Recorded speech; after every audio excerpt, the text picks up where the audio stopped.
What's up, motivators? Welcome back. It's Kevin. This is Pure Bullfit. Now, I know that it's been a little while since my last upload, and I do apologize for that, guys, but AthleanX Live was a bigger, fuller event than I was prepared for, and I needed a couple of days to collect myself after I wrecked myself. Now, while I didn't have a chance to do a lot of filming while I was down there in Connecticut, I did find this clip of me right after I finished my heat in the AthleanX Games. Man, I got my butt kicked, and I do not mind saying that I was a little bit humbled. I was not prepared for this event, but more on that later. The first thing I want to do is to say, holy crap, guys, 20,000 subscribers. I don't know what all this growth is about, but I'm grateful to everybody who has joined us recently.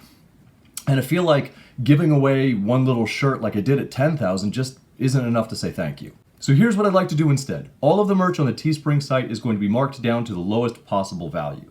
That means you only pay for shipping and the cost for Teespring to make it. That means that I get nothing.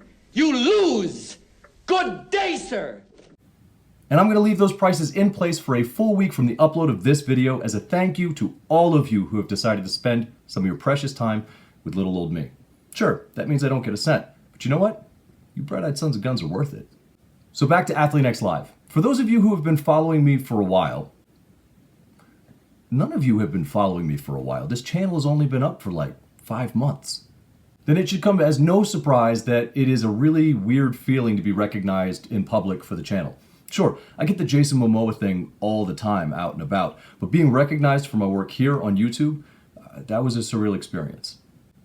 So Anna, Eric, Doug, JD, Steve, Pedro, and the score of other motivators that came up and made time to say hi to me and that you recognized me from the channel, I can't describe how good that felt. It was a treat.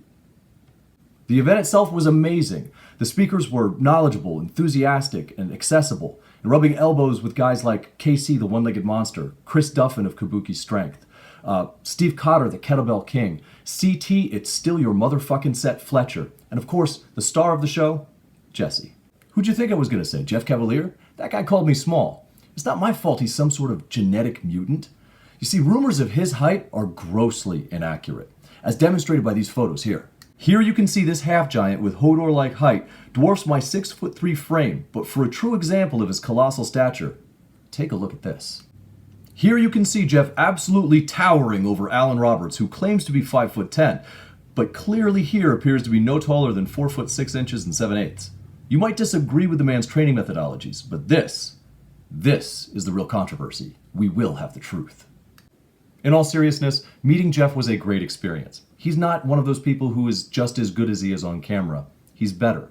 This guy is incredibly down to earth and more generous than any of you could know. That became immediately clear from the open respect that all of the speakers who took the stage had for him.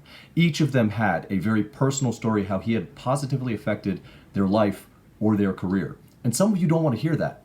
That's too bad. But if that's not clear enough for you, let me drop this quote from CT Fletcher from his speech on Friday.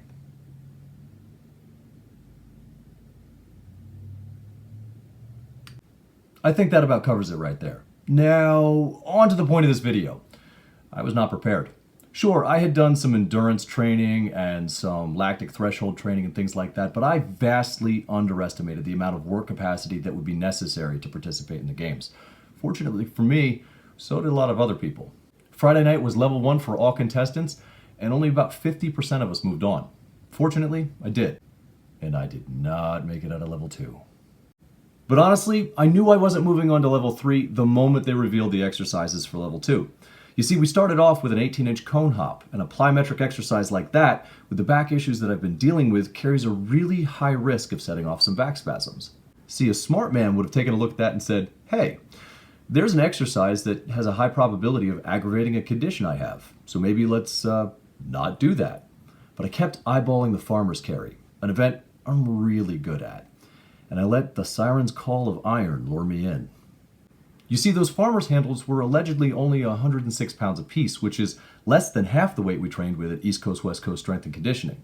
And yes, my back tightened up just as soon as I started hopping, and it ended up about 12 seconds behind all the other competitors in my heat. But as soon as I was done hopping, I grabbed those handles and ran. Look, passing the rest of the competitors felt good. The looks on their faces felt even better. And I performed relatively well in the 50-pound chest pass ball toss. It was about 50 yards, and I managed it in, I don't know, like 5 or 6 total throws, which put me significantly ahead of folks. But by the time I raced back to do the hand release push-ups, my back was already seizing up. I had a hard time getting down to my knees just to get into the push-up position, and I knew I was toast. But I knew I was toast already because the amount of hand release push-ups I could do was already 25 below the bare minimum to move on to the last event. But I will say this to all of you who saw how much pain I was in and cheered me on and commented on my perfect form afterwards.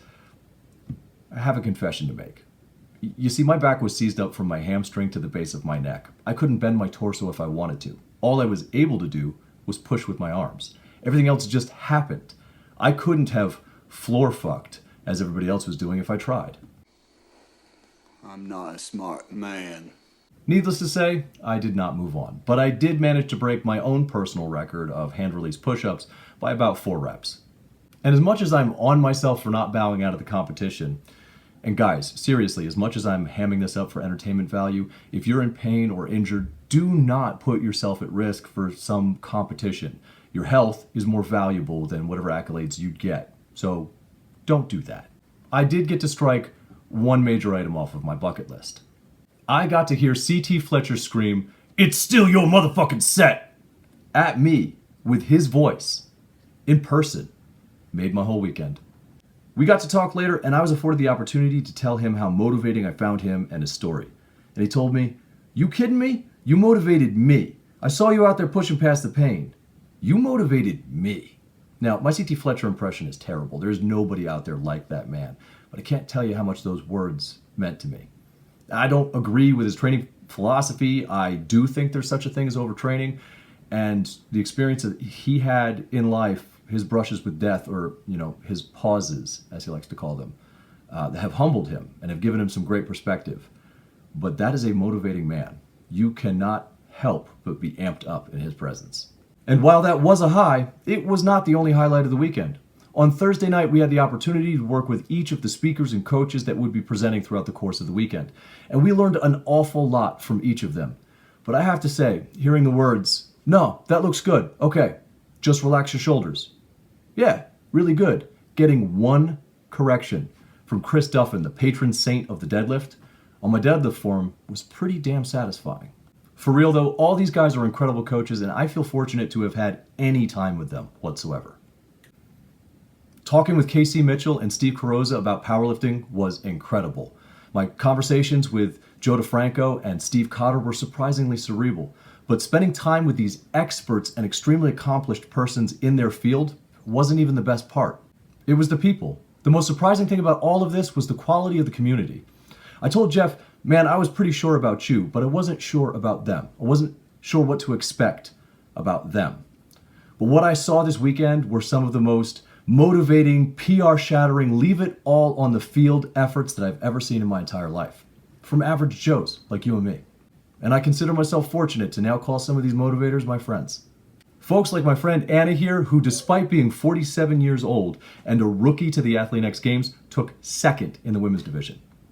And people like Natalia here. We had a great conversation on cleaning up an industry based on health that isn't very healthy. She's an incredible competitor, a whip crack, smart trainer, and you should definitely check her out on Instagram.